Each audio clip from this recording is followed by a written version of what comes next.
O apóstolo Paulo ora, Senhor Pai, para que o coração dos irmãos em Éfeso, Senhor Pai, os olhos do coração deles sejam abertos e eles sejam fortificados pelo Espírito no homem interior, para que eles possam, Senhor Pai, enxergar, compreender, ó Deus, o amor de Cristo, que excede todo entendimento, a largura, ó Deus, a altura, a profundidade, e assim crescerem, Senhor Pai, serem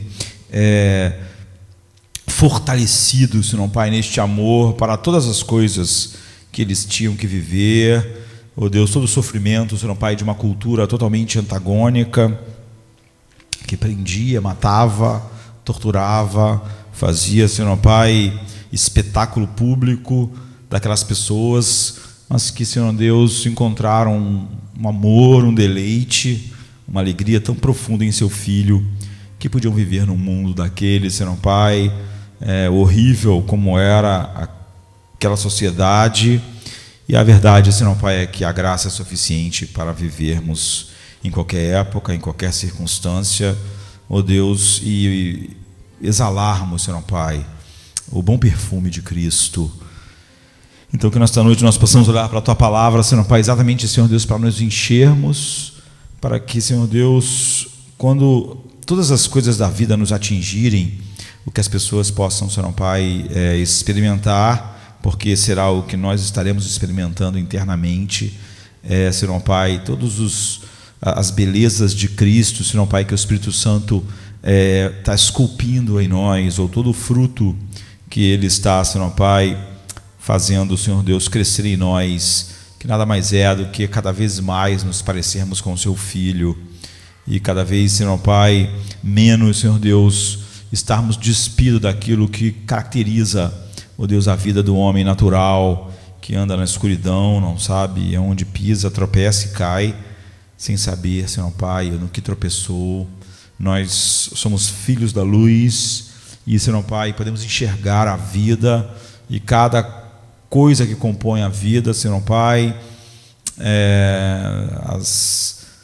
compreendendo de tal maneira, Senhor Pai, esse mundo caído, nossos corpos, Senhor Pai, que estão, Senhor, se deteriorando, e apesar de todas essas coisas, a cada dia nosso homem interior se renovar, e nós sermos, Senhor Pai, cada vez mais fortes, mais alegres, mais cheios de Ti.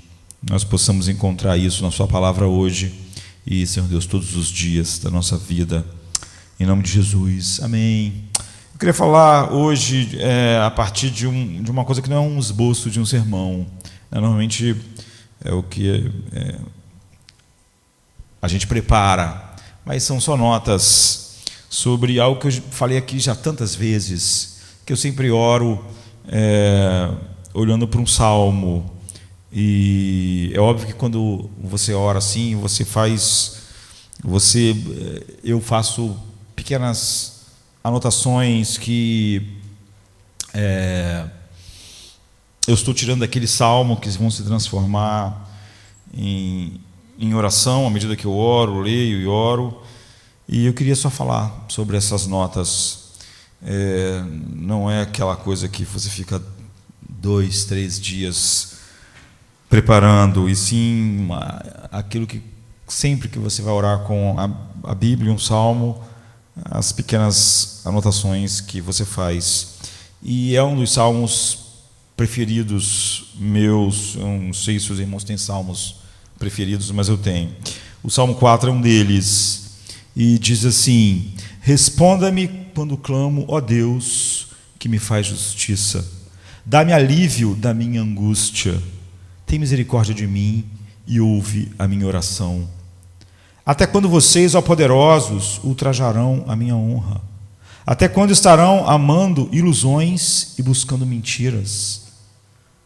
Saibam que o Senhor escolheu o piedoso. O Senhor ouvirá quando eu o invocar. Quando vocês ficarem irados, não pequem. Ao deitar-se, reflitam nisso no coração e aquietem-se. Ofereçam sacrifícios como Deus exige e confiem no Senhor. Muitos perguntam: quem nos fará desfrutar o bem? Faze, ó Senhor, resplandecer sobre nós a luz da tua face. Encheste o meu coração de alegria, de uma alegria maior do que daqueles que têm fartura de trigo e de vinho. Em paz eu me deito e logo pego no sono, pois só tu, Senhor, me fazes viver ou repousar em segurança. É um salmo lindo de Davi. É um dos maiores poetas da língua inglesa, John Milton, não é? Ele foi um intelectual e também trabalhou para o governo inglês, numa época importante da Inglaterra, né, de Oliver Cromwell, quando os puritanos encontraram alguma liberdade da perseguição que sofriam. Ele nasceu em 1608 e há uma biografia, por exemplo, dele escrita por William Halley, de 1796, que diz que ele era o maior poeta e maior escritor da língua inglesa, e até hoje ele é reconhecido assim. Há um poema épico dele chamado Paraíso Perdido. É incrível o poema, mas numa pequena declaração no poema ele diz assim: a mente é o teu lugar único, ou seja, a mente é o lugar onde só você tem acesso, é seu lugar privado, não é? Onde ninguém vai a não ser você mesmo. A mente é o teu lugar único e por si só pode fazer do céu o inferno e do inferno um céu. Então, me deixa ler isso novamente para ficar na sua mente. A mente é um lugar único e por si só pode fazer do céu um inferno e do inferno um céu. Então esse salmo está ligado a uma história, e uma história que todos nós conhecemos bastante, mas ela é uma das histórias mais pungentes, dramáticas e tristes da Bíblia. É a história de Davi e o filho dele, Absalão. Nós sabemos como Davi amava seu filho e como ele tinha até certa preferência, e você conhece a história. Davi era o rei ungido de Israel, o rei escolhido por Deus, e o filho dele começou a voltar o povo de Israel contra ele. Ou seja, a Bíblia diz que o filho dele ia para a porta lá do palácio, onde o pai ficava, e quando as pessoas iam fazer as demandas para o pai, ele foi conquistando, assim, como um político habilidoso, o coração das pessoas, e dizendo: meu pai não vai fazer justiça a você, meu pai não vai se importar muito com os seus problemas, mas eu me importo. E com isso ele foi ganhando o coração das pessoas, até que ele sentiu que já tinha conquistado o suficiente para tomar o trono do pai. E no momento que você sabe disso, você sabe que a história não vai acabar bem, porque só há duas maneiras de ocupar um lugar do rei. Nós vemos aí o príncipe Charles quer ser rei sei lá quanto tempo, mas a mãe dele parece eterna, né? Então ele é um velhinho e é bem capaz de morrer sem nunca ser rei, porque a rainha Elizabeth já ultrapassou, teve uma era toda na Inglaterra chamada Era Vitoriana, porque a rainha Vitória ficou assim no trono quase que o século XIX todo, e a rainha Elizabeth ultrapassou ela, porque ela foi coroada muito nova, ela está bem velhinha, mas ainda está bem, não é? Então um rei, só tem duas maneiras de você ocupar o lugar de um rei: ou ele abdica da coroa, ou ele mesmo não entrega a coroa porque não quer continuar, ou você mata o rei. Não há outra maneira de você. E quando um filho, um príncipe, quer ser rei, então você pensa no impensável, não é? Em matar o pai. Então não pode haver um bom final. A Bíblia nos diz que o coração de Israel se voltou para Absalão. Ele conseguiu o que queria. Levaram um grande exército para o lado dele, uma grande parte do povo, o melhor conselheiro de Davi. E isso aqui é uma monarquia. Então, se o rei não está disposto a desistir do seu trono, você tem que matar o rei. Então, pense na tristeza esmagadora do coração de Davi. O filho dele não quer apenas o trono dele, não quer apenas o lugar dele. O filho dele quer assassiná-lo. não é? O sonho do filho dele era matar o pai e ficar no lugar do pai. Então, nós, mesmo quem não é pai, pode imaginar a dor do coração de Davi como pai, sabendo que tudo que seu filho queria era matá-lo, né?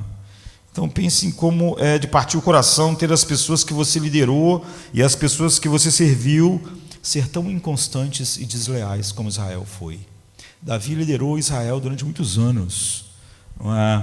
E as pessoas que ele liderou, que ele, enfim, serviu como rei, eram tão inconstantes que algumas palavras pôde virar o coração delas para estarem dispostas a verem o rei ser assassinado. Então é com isso que Davi está lidando. Essa é a história que esse salmo está falando.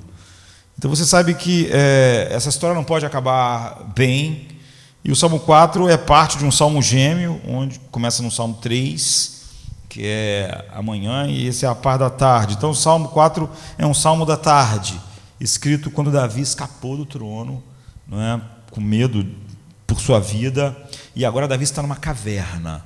Nós sabemos que no início Davi começou numa caverna, agora ele está na caverna de novo, e só há um bando de seguidores. Nós sabemos que no início Davi foi para a caverna sozinho, lá quando ele era jovem, e algumas pessoas assim meio que renegados foram se juntando a Davi, e acabou que Davi teve um grupo de pessoas que se tornaram os valentes de Davi.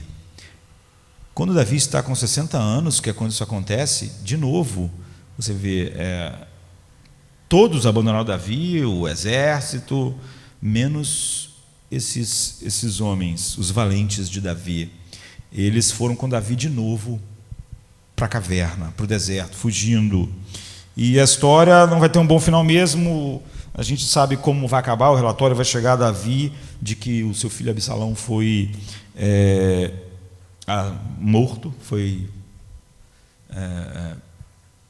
ferido e morto, e como um pai, Davi não comemora. Nós sabemos que Davi desmorona, e você, na Bíblia, você pode ouvir os gritos de Davi: Absalão, Absalão, meu filho Absalão, quem dera eu tivesse morrido em seu lugar. O que Davi está dizendo é o seguinte: eu estou preparado para morrer. Você não estava em comunhão com Deus, você não tinha uma vida com Deus. Davi não fala o que ele fala quando o outro filho dele morre.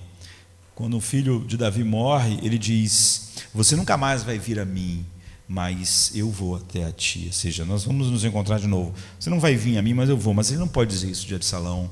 Ele sabe que Absalão morreu como Saul, sem nenhuma relação com Deus. Nesse sentido, ele está dizendo: quem dera eu tivesse partido, eu estava pronto. E assim, o Salmo 4 é de uma aparência maravilhosa, é uma janela. Cada salmo que eu medito na Bíblia e para orar é maravilhoso, porque você tem uma janela maravilhosa para o coração de alguém. O livro de Salmo não é como nenhum outro livro da Bíblia, porque você tem um acesso ao coração das pessoas enquanto elas estão enfrentando determinadas coisas. O livro de Salmo é melhor do que tudo o que já se escreveu sobre a alma humana, sobre a psicologia que o mundo já escreveu. Porque aqui você tem uma janela para o coração do homem que está no meio desse tipo de aflição. Do tipo de aflição que a sua vida está em risco, que o seu filho o odeia, que o seu filho quer matá-lo, ele não está mais no trono, depois de tantos anos, ele não está mais no palácio, ele está numa caverna, ele está sem as condições normais de se viver, tudo que ele tinha se foi, e dessa forma é um livro para nós sobre como combater a guerra espiritual na aflição, na angústia, mesmo a impensável. Mesmo aquela de que você está fugindo porque um filho está te perseguindo para te assassinar, que é o caso aqui. Então percebam isso, provação, dor, aflição, angústia, é guerra. Hoje as pessoas tratam todas essas coisas como se fosse simplesmente algo assim, é algo que acontece com a gente, é como gripe. E simplesmente então é óbvio que eu queria que houvesse um tipo de ação em que eu não tenho nada a não ser que aquilo fosse tirado e afastado. Mas vou ler o versículo 1 e 2 para a gente sentir como Davi começa a orar e como a gente começa a enxergar o coração dele na mais profunda aflição. Responde-me quando clamo, ó Deus, que me faz justiça, dá-me alívio da minha angústia. Tem misericórdia de mim e ouve a minha oração. Até quando vocês, ó poderosos, ultrajarão a minha honra? Agora quem está falando é porque o Salmo faz isso, né? Muda da pessoa que está falando para Deus. Até quando estarão amando ilusões e buscando mentiras? Então a primeira coisa que Davi faz, quando ele está nessa angústia e aflição e provação e profunda tristeza, a primeira coisa notável, Davi faz várias coisas notáveis. Tem alguns salmos que são escritos por Davi nessa época.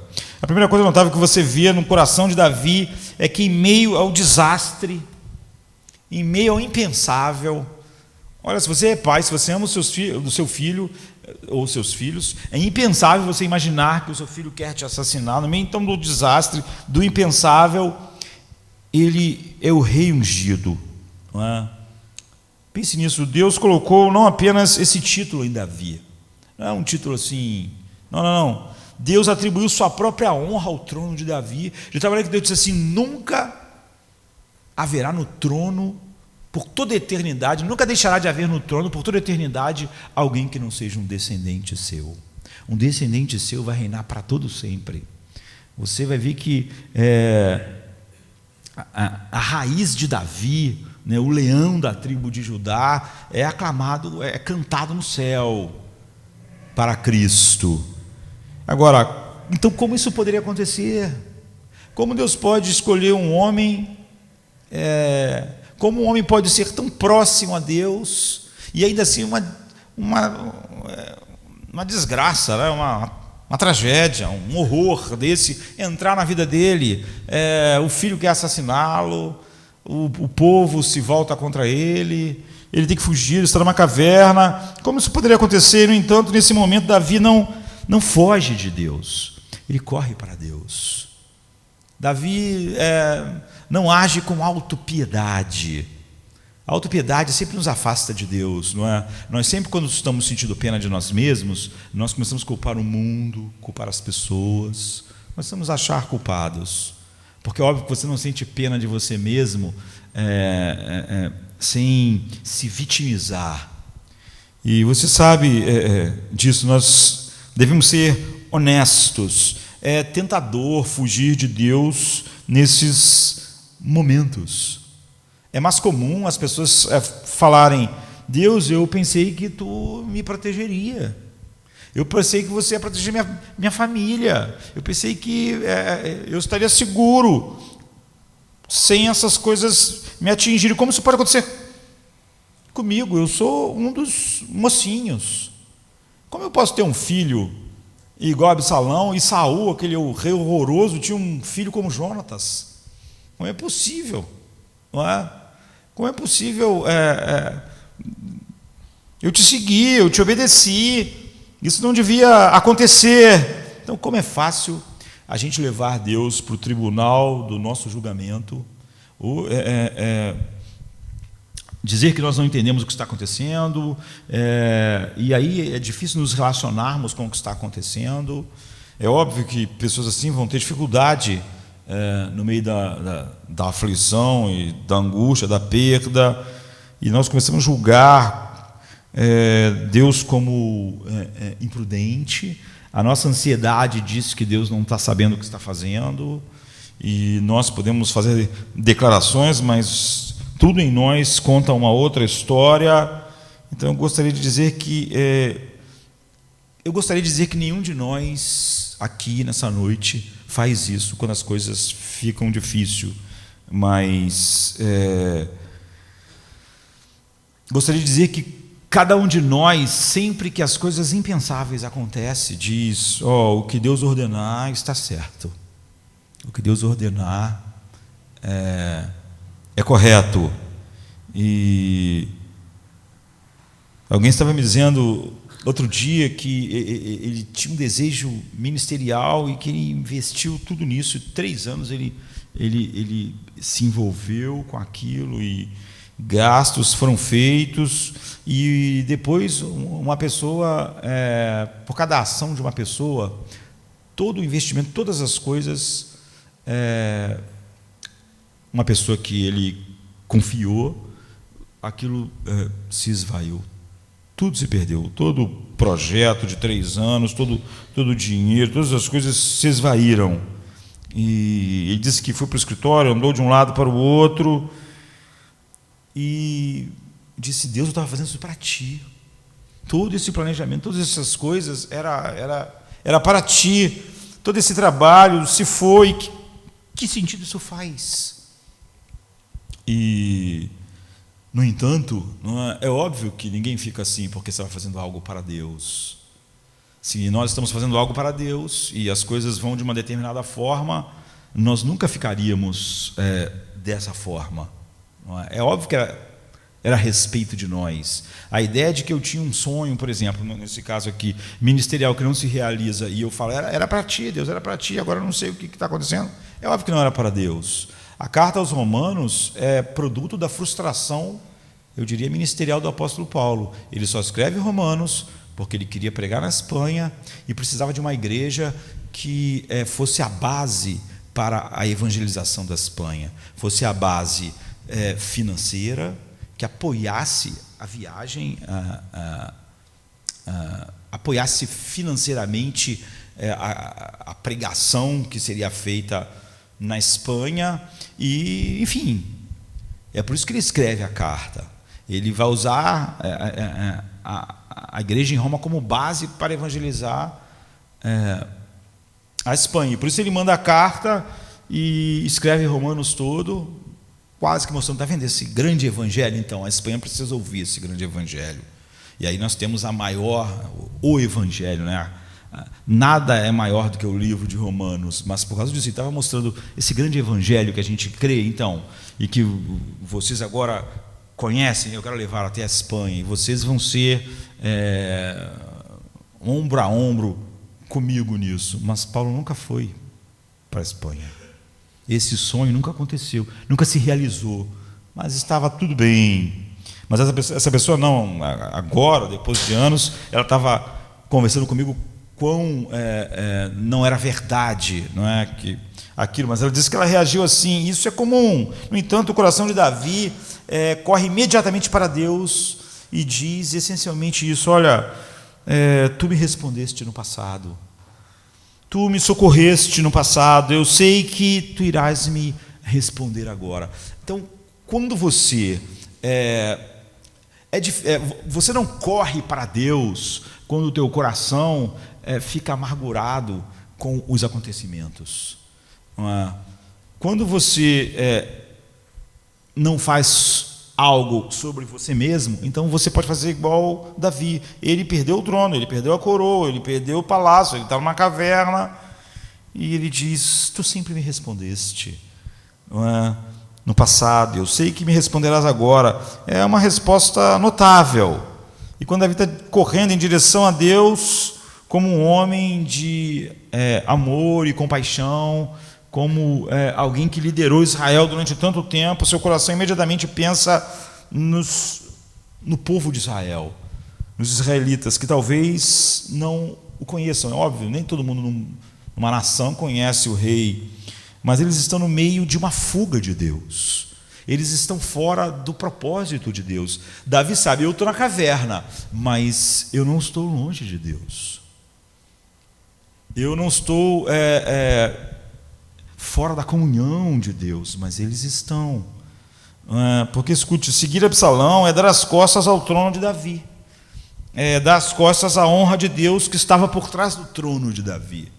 Davi era quem Deus colocou no trono. Estar contra Davi era estar contra Deus. Estar contra o propósito de Deus colocava Israel nessa situação.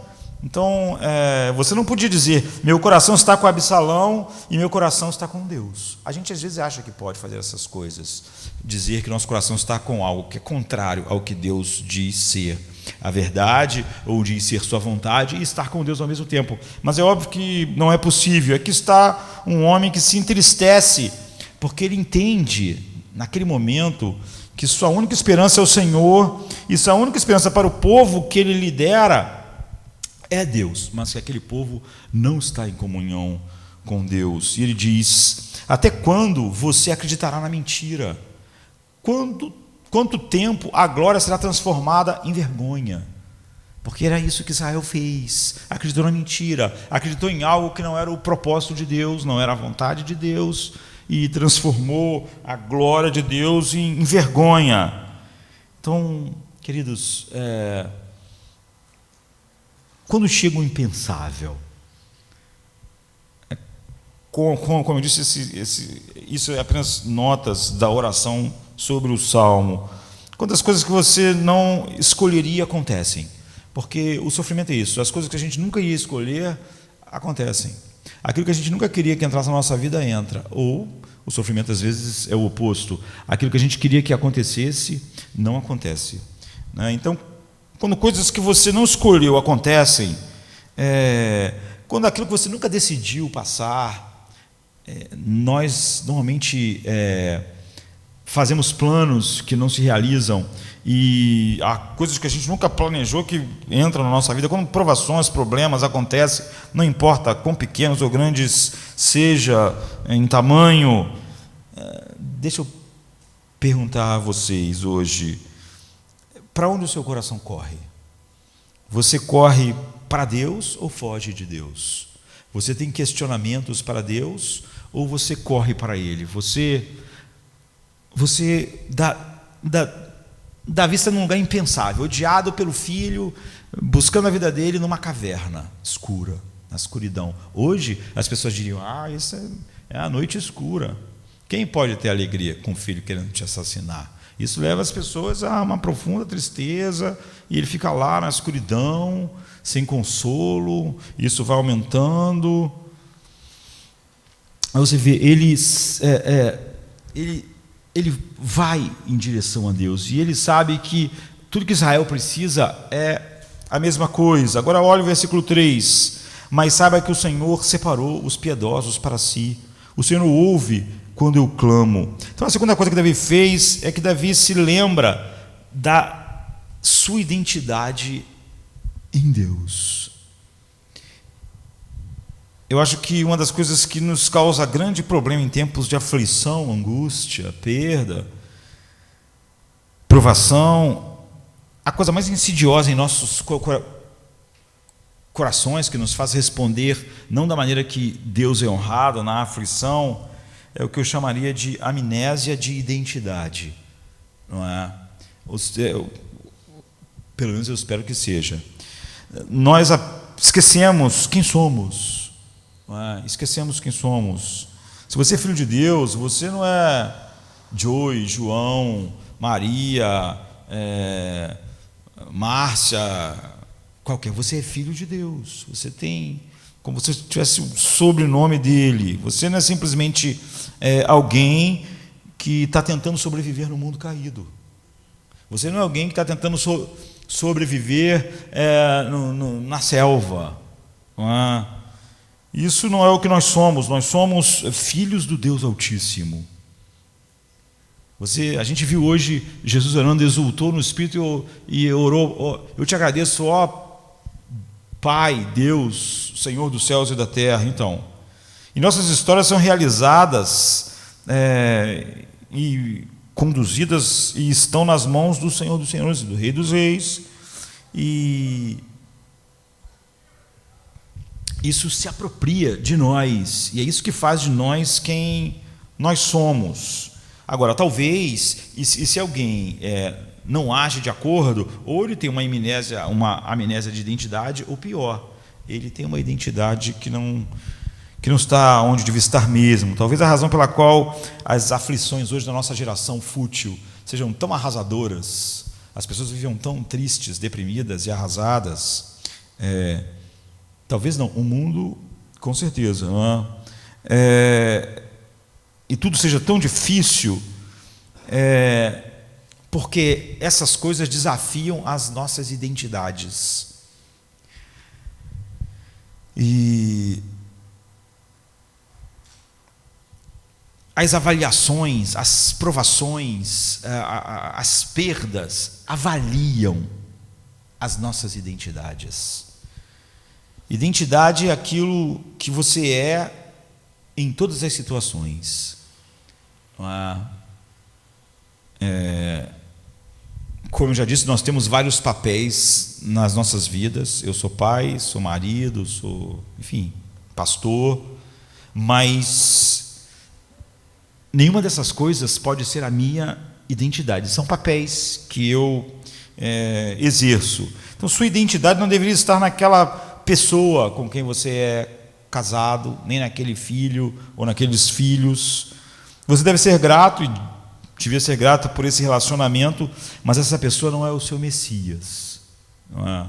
Sua identidade não deve estar no seu trabalho, nem na sua carreira, nem no seu ministério,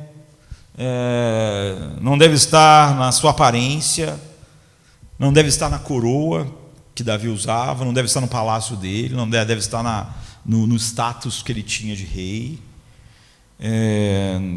não deve estar na sua saúde física, não deve estar na aparência física, não deve estar no bem-estar financeiro ou em algo relacionado ao seu dinheiro, não deve estar em ser membro de Jardim da Luz, não deve estar em nenhuma dessas coisas, deve estar em Deus, a sua identidade. Davi não está perdido, Davi não está confuso, porque todas aquelas coisas maravilhosas que Deus tinha dado a ele, filhos, trono, reinado, palácio, não era a identidade de Davi.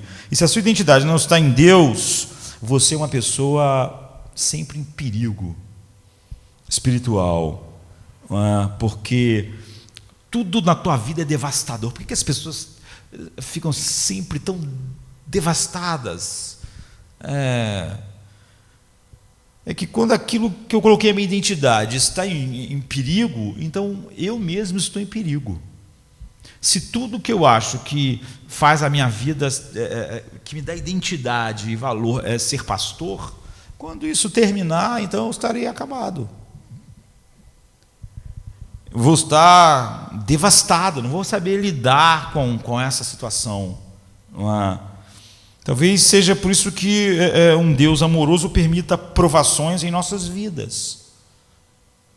Todos nós, por isso, às vezes você lê a história e não entende por que Deus permitiu que 1/3 do ministério de Spurgeon ele não estivesse no púlpito pregando, mas doente. Você pensa, não seria melhor ele estar pregando as grandes sermões? Deus estava sendo amoroso com o Spurgeon. Ser pregador no tabernáculo metropolitano não devia ser a identidade dele. Nem as coisas que você espiritualiza mais podem ser, eu tenho isso, ou a minha identidade se esvai. Ir para a Espanha e pregar o Evangelho onde o Evangelho não tinha sido pregado, não podia ser aquilo que dava a identidade do apóstolo Paulo. Então ele podia ficar na cadeia, porque essas provações, você vê, essas angústias, essas tristezas acabam sendo redentoras para quem Deus realmente chamou. Porque a única coisa que elas mostram é que você não tem colocado a sua identidade em mim. Então você nunca vai dizer, se a tua identidade está em Deus, eu não posso viver sem isso. É óbvio que Davi pode viver sem a coroa, é óbvio que ele pode viver sem o trono, é óbvio que ele pode viver numa caverna. Você sabe o que tem caverna? Caverna tem morcego, em caverna tem bichos, não tem nada bom para você morar numa caverna. E agora ele está sendo odiado pelo filho, mas se a identidade dele tivesse em ser pai, então quando o filho te odeia, acabou. Essas provações nos chamam de volta de novo a colocar nossa identidade, nosso significado, nosso propósito e aquela profunda sensação interior de bem-estar no Senhor e no Senhor somente.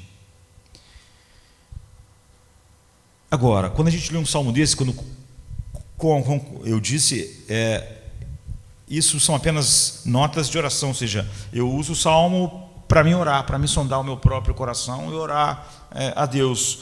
Agora, a sua identidade está no Senhor? Você tem um sofrimento que você acha que é devastador, é além do que você pode suportar, aquilo que você chama de escuridão final da alma? Isso está cada vez ficando mais comum. Hoje, as pessoas adoram falar em fraqueza, em angústia, em aflição. Você vai ver que a Bíblia fala sobre isso o tempo todo. Mas hoje as pessoas falam disso exatamente de uma forma totalmente diferente da Bíblia. Porque na Bíblia, Davi aqui está falando sobre angústia. Me ouve na minha angústia. Você vê, ele está falando sobre isso. Mas ele está falando sobre isso só para mostrar como a graça triunfa. Hoje não. As pessoas falam sobre angústia, aflição, depressão, só para dizer como a graça não pode triunfar. Elas fazem exatamente o oposto. E parece que todo mundo é solidário com todo mundo, mas não é nada isso. Isso é só para mim também poder chafurdar na minha tristeza. Então, eu combino que todo mundo é assim, porque aí fica melhor para mim também ser assim. Se eu tiver um asterisco, que pode haver um cristão que não tem alegria em Cristo, então, esse coração que não sente alegria em Cristo em mim, eu posso ficar bem com ele. Não é? Se eu invento o cristianismo que não dá paz, a minha falta de paz agora está tudo bem.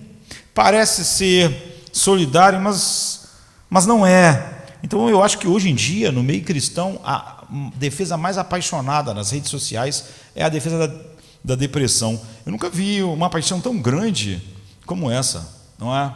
Se você fala assim, a graça é mais poderosa que a depressão, todo mundo fica com raiva. Você tem 1000 passagens bíblicas. Aqui você está vendo um homem que está com o filho querendo matar ele, está na caverna, está com 60 anos, não é? 10 anos na minha frente, no fim da vida, enfim, sob uma pressão enorme. Mas se você falar assim, a depressão é mais poderosa que a graça, todo mundo concorda. Agora, de que passagem eles tiraram isso? De que texto bíblico? Nenhum, não existe. E nenhuma doutrina é defendida com tanta paixão como a depressão. As pessoas brigam por isso, por uma paixão assim gigantesca. Então, quando eu pergunto, que é o que o Salmo está fazendo conosco, Deus é a tua identidade, eu não estou querendo que você responda falando simplesmente teologicamente, porque vamos combinar, é fácil saber a resposta certa. Jesus é tudo para mim. Aí daqui a pouco eu digo que Ele não é suficiente nem para minhas tristezas, nem para ser minha alegria. Ou seja, ter a resposta teológica certa não vale de nada. Davi não era um homem de respostas teológicas certas. Deus é soberano sobre tudo. Só para mim estar ansioso e justificar minha ansiedade. Como? Então, a resposta teológica fácil, ela não diz nada sobre a minha alma. Não é? Todos os dias, você pode dizer, olha, eu sou um dos escolhidos de Deus. Eu não me diferenciei, Ele me separou por sua graça soberana, e porque eu sou alguém que Ele separou, Ele nunca fará ouvidos surdos ao meu clamor. Davi diz exatamente isso. Você não pode ir até a metade do caminho. Na eternidade Deus me amou, foi o que nós cantamos aqui antes, e me separou em Jesus. E Deus fez todas essas coisas. Aí daqui a pouco eu estou dizendo que um Deus que criou o mundo, na eternidade, tem um monte de coisa acontecendo agora que Ele não está controlando, e em que eu não posso descansar. É óbvio que há um descolamento total entre o que eu digo e a realidade. Não Davi, ele diz, sabei, pois, que o Senhor separou para si aquele que é piedoso. Ele escolheu, Ele separou. E o Senhor ouvirá quando eu clamar a Ele. Deus me escolheu, então não tem nenhuma dúvida de que Deus me ouvirá. Eu não estou perturbado com a caverna, com o meu filho querendo me matar, confuso, angustiado, e agora não consigo não tenho uma identidade mais, não sei se Deus está me ouvindo, acho que Deus não está me ouvindo porque nada está acontecendo. Bem, Davi fez outra coisa notável. No versículo 4 ele diz: quando vocês ficarem irados, não pequem. Ao deitar-se, reflitam nisso e aquietem-se. Ou em outra versão, perturbai-vos e não pequeis. Falai com o vosso coração sobre a vossa cama e calai-vos. Esse verso é citado pelo apóstolo Paulo. Davi não apenas corre para Deus em vez de fugir de Deus. Coisa que as pessoas, assim que tem problema na vida das pessoas, pensam: eu estou tão fraco espiritualmente. Por que você está fraco espiritualmente? Porque está tanto problema. Você vê, ela é o oposto de Davi. Davi, na maior aflição, o primeiro impulso é ir a Deus e não fugir de Deus. Mas ele não apenas corre para Deus em vez de fugir de Deus. Em segundo lugar, ele também não só lembra da sua identidade em Deus, ou seja, ele é quem ele é por causa de Deus, e não a identidade dele não está na coroa. Se não tiver mais coroa, ele não perdeu a sua identidade, o senso de quem ele é, o senso de que Deus o ama, de que Deus o guia. Mas, em terceiro lugar, no meio da angústia, Davi examina o coração.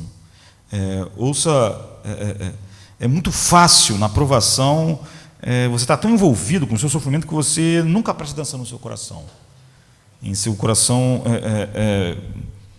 o que ele está falando: olha, em vez de você pecar ao pensar no que está acontecendo, nessas coisas aflitivas, aquiete-se, deite e volte-se para o seu próprio coração. Davi menciona duas das tendências muito regulares, duas das tentações que nós enfrentamos em momentos de provação. O primeiro é a raiva. Ele diz: cuidado, talvez essa raiva seja não é como você está pensando, ela é uma irritação de baixo grau, onde todos que estão ao seu redor sabem que você está irritado, se você está insatisfeito com a vida, você está insatisfeito com os acontecimentos, está insatisfeito com o dia. Mas talvez possa ser o tratamento silencioso, e você está infligindo às pessoas ao redor um silêncio incomum, porque você está desagradado com o que está acontecendo, com a vida, com os acontecimentos, enfim. Ou talvez seja uma esposa que simplesmente está preparando a comida, fazendo muito mais barulho do que o normal, né? Pá, pum, tá, tum. Sabe? Muito mais barulho do que seria normal. Porque você está irritado, está satisfeito. Ou talvez seja um pai que esteja irritado, brigando com o filho, com os filhos, porque está simplesmente bravo com aquilo que está acontecendo em sua vida, em como a sua vida está indo, ou com algum acontecimento que está entrando na sua vida. Talvez você grite mais no trânsito do que você faria de maneira comum, mas não importa como você expressa a sua raiva, se é ficando em silêncio, se é batendo panela, se é brigando com filhos, se é, enfim, impaciente no trânsito. Se você diz acreditar num Deus soberano, você está com raiva de Deus e não das coisas. Se você realmente diz que Deus controla tudo e está irritado, com quem você está irritado finalmente? Se Davi estivesse irritado aqui, com raiva, certamente ele pecaria, porque a raiva de Davi com aquela situação só podia ser por fim. Por que Deus deixou isso acontecer? Por que Deus não evitou? Agora, a maioria de nós não olha Deus de frente e expressa isso, não é? Mas não pense que isso tira a gente do gancho, porque o pecado é preferir algo sobre Deus. Agora, quando você peca, você não diz: ó Deus, eu prefiro isso aqui do que a ti. Você nunca faz isso. Você, pelo contrário, você finge que nunca você prefere algo além de Deus. Mas é isso que é a verdade. Portanto, nós temos uma capacidade grande de fazer algo e de realmente algo nos dá mais prazer e deleite do que Deus, mas fingirmos que isso não é verdade. O ressentimento contra Deus não nos guardar, nos livrar, não impedir determinadas coisas, é a mesma coisa. Ou qualquer irritação. Então, uma das coisas pelas quais eu não estava preparado, e talvez foi mais difícil aconselhar as pessoas em tempos de provação, quando eu era mais jovem, o ressentimento que você percebe no coração das pessoas que se dizem povo de Deus, não é?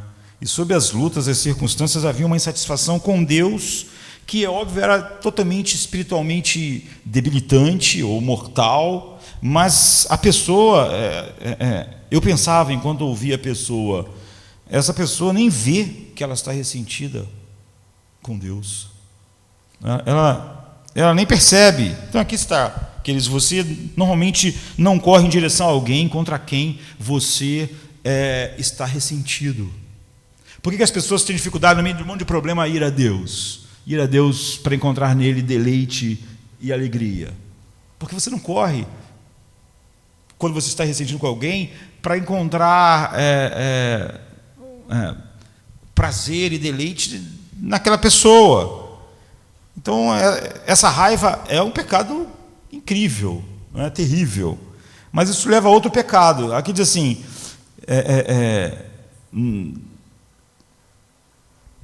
perturbai-vos e não pequeis. Ponderem em seu coração, em seus próprios corações, em suas camas, e fiquem em silêncio. Você sabe o quão difícil é ficar em silêncio em tempos de angústias e aflição.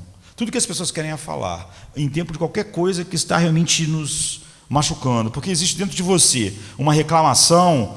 Essa reclamação, eu diria que existe o eu não gosto do coração, não é? E é muito, muito difícil quando você está naquele lugar que você não gosta de estar na vida, que você não esperava estar, que você não escolheu estar, você não gosta do que foi colocado no seu prato por Deus, você não gosta da sua porção que você tem que comer, você não gosta de ter que lidar todos os dias com aqueles fatos que você está sendo obrigado a lidar, você não gosta de não estar podendo fazer o que você gostaria de fazer, o trabalho que você gostaria de fazer, o ministério que você gostaria de ter, enfim, qualquer coisa assim. É muito difícil para esse eu não gosto do coração não formar palavras que contaminam as pessoas.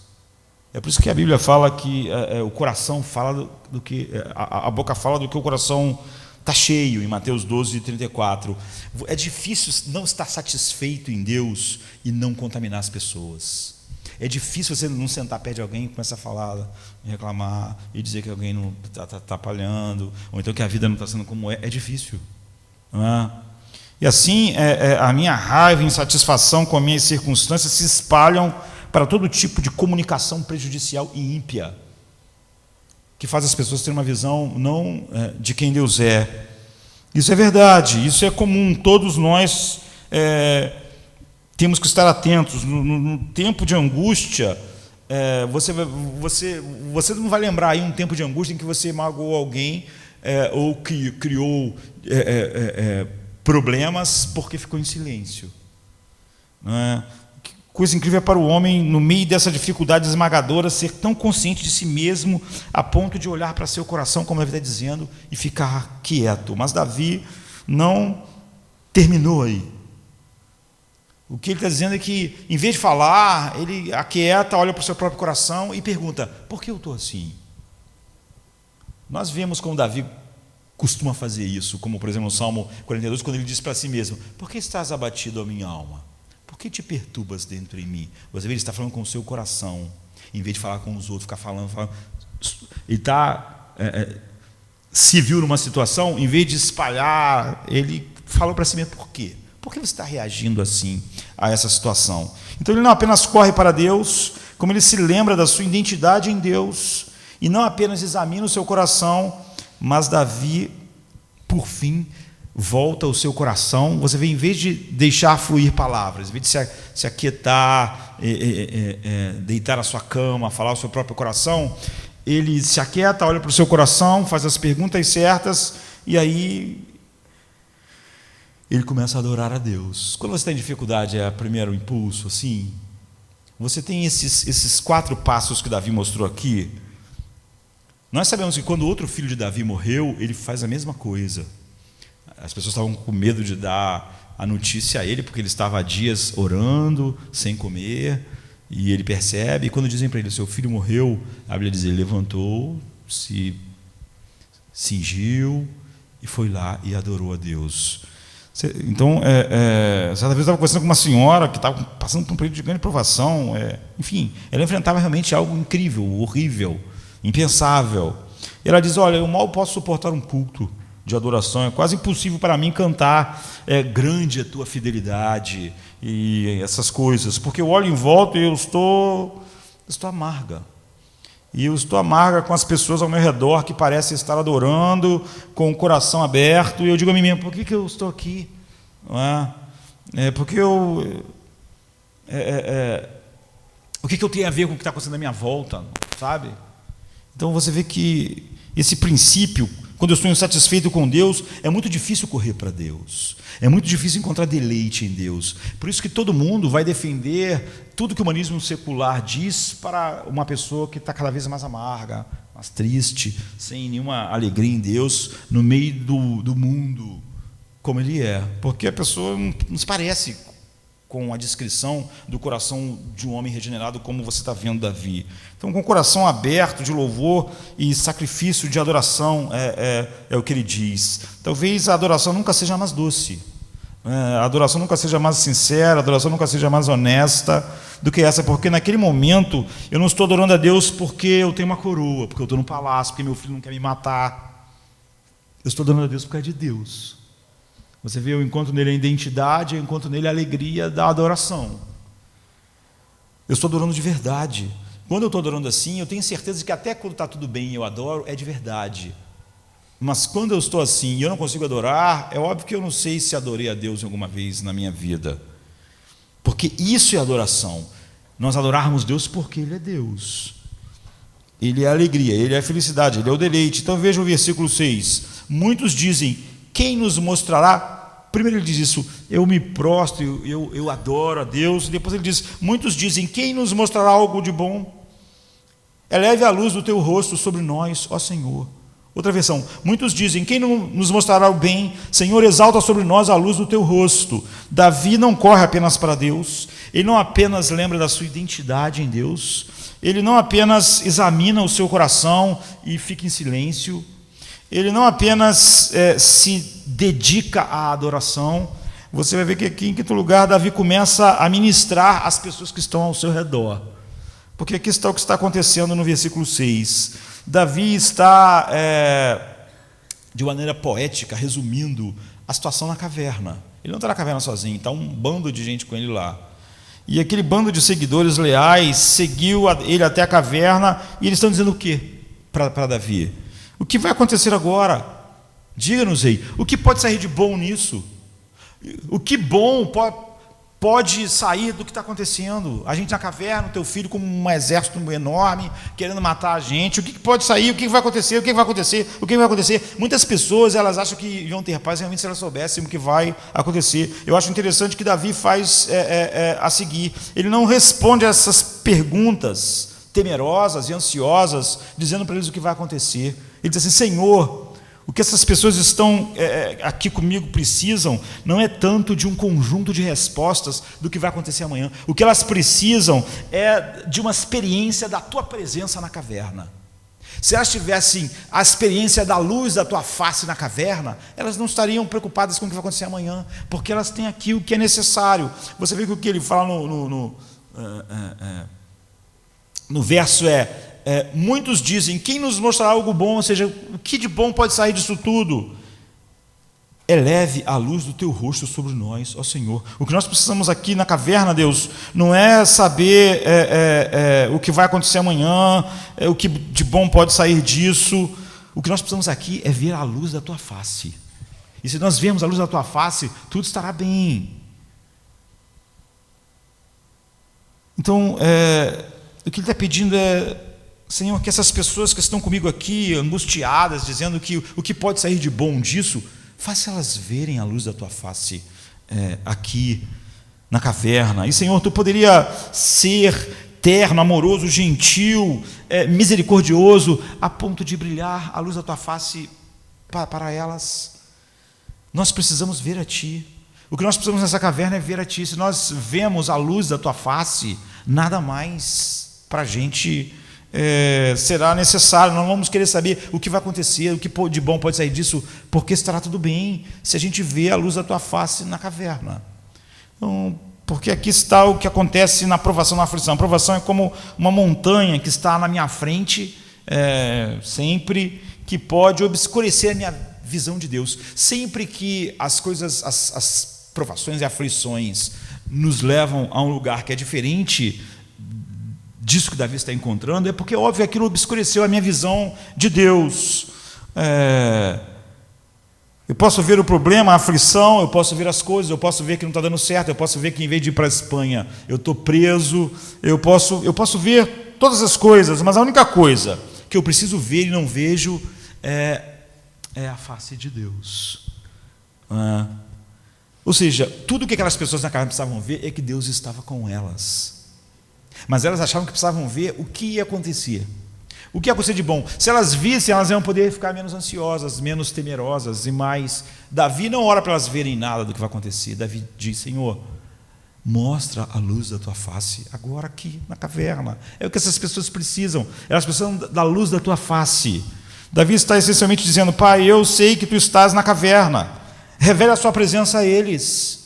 Revela a sua presença a nós, porque precisamos desesperadamente vê-lo. É a única coisa que nós precisamos desesperadamente. Não precisamos desesperadamente da coroa, do palácio, de estar seguros, de não ter um exército atrás de nós. Nós precisamos desesperadamente ver. Muitos dizem: quem nos mostrará o bem? Senhor, exalta sobre nós a luz do teu rosto. Paz duradoura, robusta. Queridos, paz de verdade, paz que o Evangelho dá, não deve ser encontrada no entendimento de como todas as coisas vão cooperar para o nosso bem, como todas as coisas vão funcionar. Ela saber o que virá. Paz duradoura, robusta e persistente, invencível, é encontrada numa pessoa, na luz da sua face, na comunhão com essa pessoa. Porque deste lado da eternidade não entenderemos todas as coisas, não teremos todas as respostas. Jó foi para o túmulo sem todas as respostas. Isso não foi importante. Quando ele diz: agora os meus olhos te veem. É essa a oração de Davi na caverna. Senhor, nós podemos ficar na caverna, nós queremos a luz da tua face. Se eles tiverem isso, eles vão ter o que precisam, porque ele não vai deixar a nós. A Bíblia diz assim em Isaías 41:10: não temas, porque eu sou contigo, não te assombres, porque eu sou teu Deus, eu te fortaleço, eu te ajudo, eu te sustento com minha destra fiel. Está vendo? Ele não diz: eu vou tirar essas coisas. Ele diz: eu estou contigo, eu te ajudo, eu te sustento com a minha mão toda poderosa. É o que deve estar dizendo: Senhor, mostra a luz da tua face a eles aqui na caverna. E depois de tudo isso, Davi faz essa coisa doce final, que é como eu quero acabar. Essas várias partes da oração de Davi que conduziram e conduzem, quando eu volto a esse salmo, a minha. Os versículos finais. Puseste, olha o que ele está falando, ele está na caverna ainda. Tudo que ele tem na caverna é o brilho da face de Deus. Ele diz assim: puseste alegria no meu coração, mais do que no tempo em que se multiplicar o trigo e o vinho. Em paz me deitarei e dormirei, porque só tu, Senhor, me fazes habitar em segurança. O filho dele queria matar ele ainda havia um exército, e ele ainda estava na caverna. Ele tinha a luz da face de Deus. E esses versos que são dos mais famosos da Bíblia, né? Em paz me deito e logo pega no sono. Porque você pode dizer, Davi faz novamente o impensável, né? Ele se deita e vai dormir e diz que está em paz. Ele está alegre.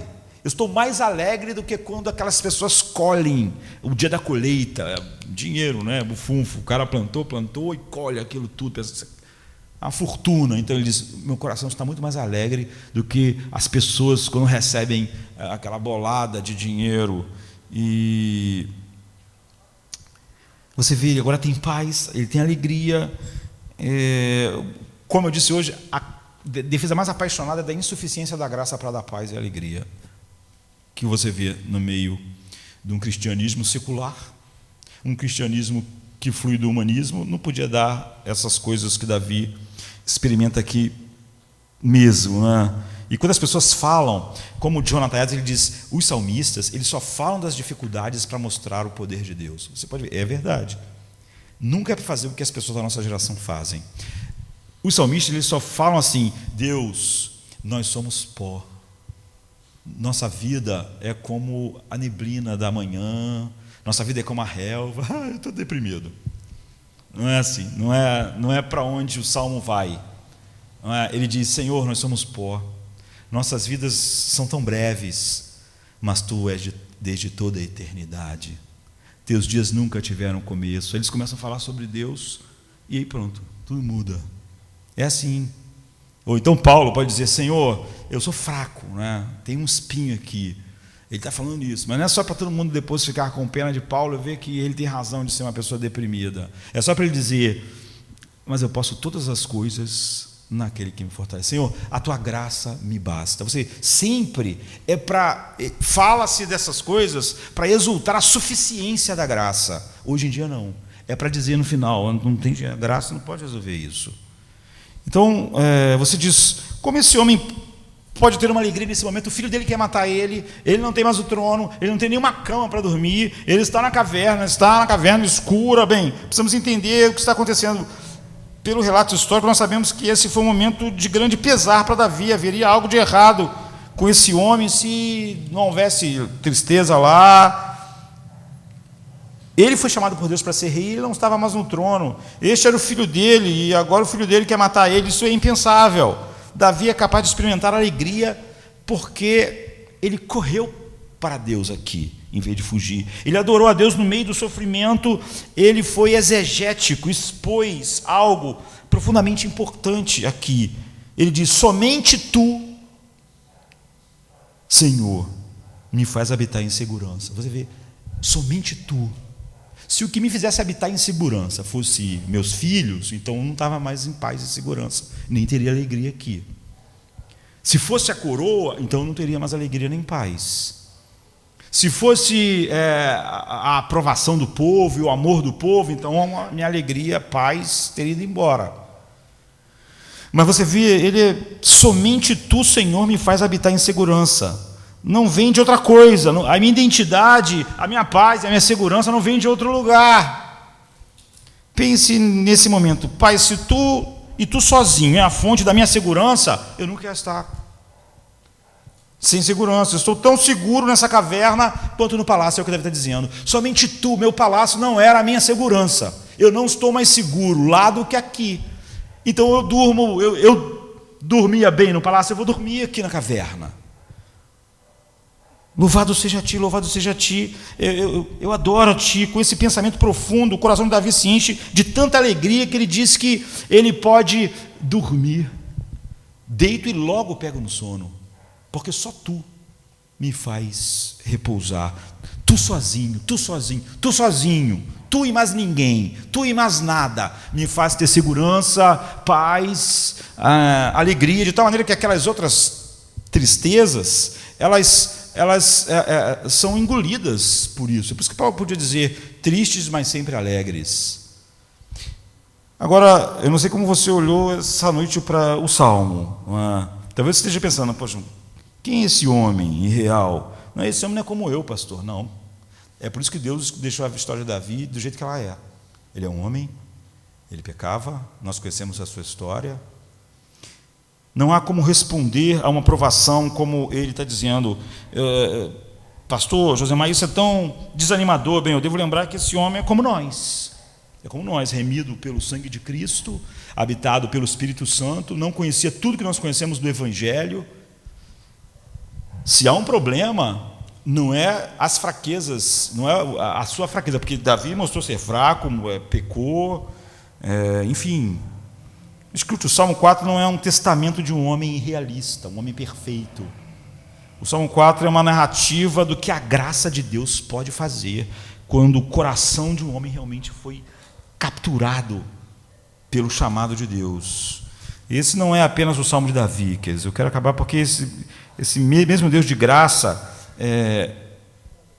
o encontrará na sua angústia como encontrou Davi aqui. Mas tem uma coisa: você não pode pensar que esse salmo é uma coisa em si mesmo. Ele está apontando sempre o dedo para outra coisa maior, não é? Ele está apontando para outro rei que não é Davi, outro rei que também deixou o seu trono, Outro rei que também enfrentou o impensável. Esse rei não apenas enfrentou o espectro da morte, como Davi estava diante aqui. Esse rei morreu. E esse rei acabou numa caverna. Mas não como Davi estava naquele dia. A caverna foi uma tumba para ele.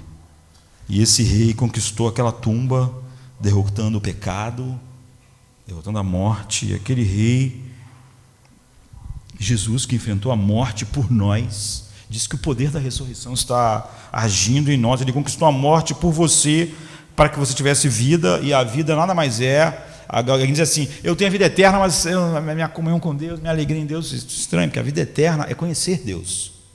A vida eterna é exatamente comunhão com Deus. Não existe vida eterna sem isso, porque isso é a vida eterna, é a definição. A vida eterna é essa: conhecer a Ti somente. Mas também por ter graça, não é? A graça que é fundamental para que nós enfrentemos, por causa disso, todo o sofrimento, dificuldade, aflição, angústia. Salvação é ter aquilo que Davi disse: Senhor, mostra a luz do Teu rosto para nós na caverna.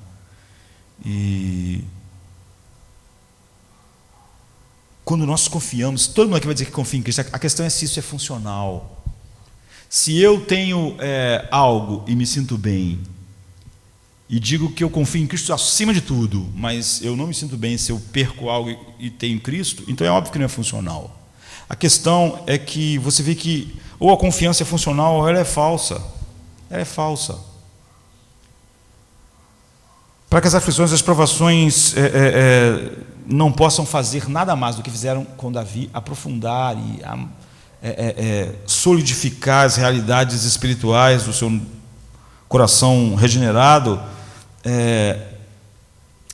precisa ser verdadeiro aquilo que a gente experimenta em Deus. Tenho mais alegria do que quando abundam os novos grãos e o vinho. Em paz vou deitar e dormir, pois só Tu, Senhor, me faz viver, habitar, viver em segurança. Se isso for funcional, se isso for verdade, então, você vê, nós podemos enfrentar, habitar, morar numa caverna, ou seja, em longos tempos de angústia, aflição, e tudo que isso vai produzir em nós é isso: em paz me deito e logo pego no sono. Mas você vê, houve um processo aqui, 6 ou 7 passos de Davi na oração. Só esse salmo nos ensinaria a orar para quase todas as situações da vida, mas cada um dos 150 salmos foram escritos para nós sabermos como nos relacionar com todos os dramas do coração. Vamos ficar de pé. Como eu disse, o Salmo, ele é uma janela para a gente olhar o coração das pessoas quando elas estão enfrentando determinadas coisas, e a gente vê o poder da graça agindo nelas. Por isso que é bom nós orarmos com os salmos, porque quando nós oramos com os salmos, nós podemos sondar nossos corações, levados a uma verdadeira adoração a Deus, e podemos descansar em segurança, em vez de chamar Deus de mentiroso. Come to me, you weary one, and I will give you rest.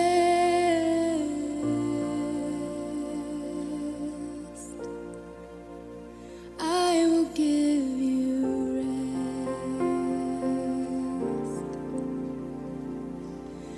Come to me, you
Come